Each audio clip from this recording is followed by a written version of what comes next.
with the light itself. Once the elflings had possessed no magic. Now they did. In the changeable world of form and time, the light had hidden the only weapon which could slay the eternal, beautiful children of He who is. Only the arrogance of the light had disclosed its secret, for had it not shared that secret with the elven kind, the Endarkened would have remained ignorant of it. Until too late.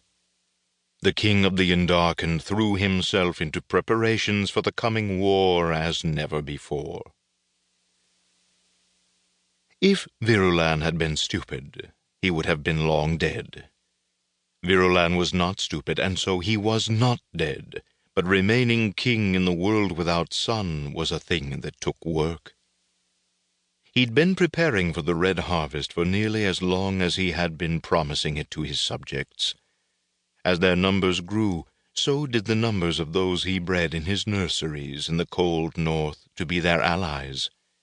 He was not foolish enough to imagine denying his fellow Endarkened the opportunity to slaughter every living thing in the world. But the life he meant to scour from the world in the name of He who is was vast and intricate, and his subjects impatient. They would slaughter elvenkind and centaurs and everything that had a heartbeat with glee, of course. But all life, silver and red and green, must die. His beasts were not impatient, nor were they ever bored. They were only hungry. And best of all, when everything else was gone, his brethren could destroy them as well. A final treat before they returned to blessed nothingness and the void.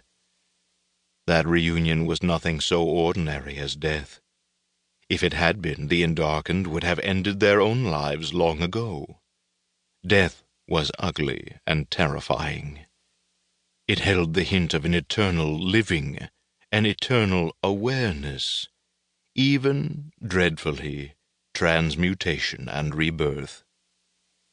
The threat that lay behind death for every Endarkened was the horrifying possibility of discovering themselves somehow housed within bright-worlder flesh, their surviving atomy of self screaming in endless torment in a life prison. No.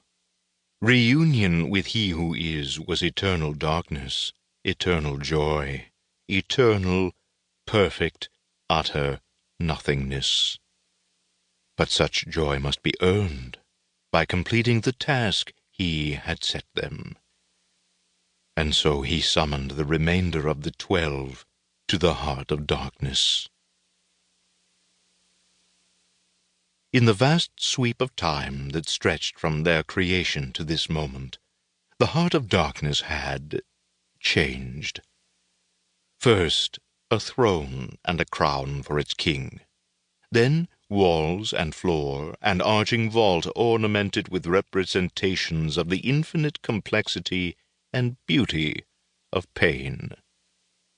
There was even light, for what use was there in creating a cathedral of agony and terror if its most perfect sacraments could not see the stages of their apotheosis? But today there were no bright worlders to tease and enlighten, and so the heart of darkness held only the absolute lightlessness of its first creation. The Endarkened had no need of light.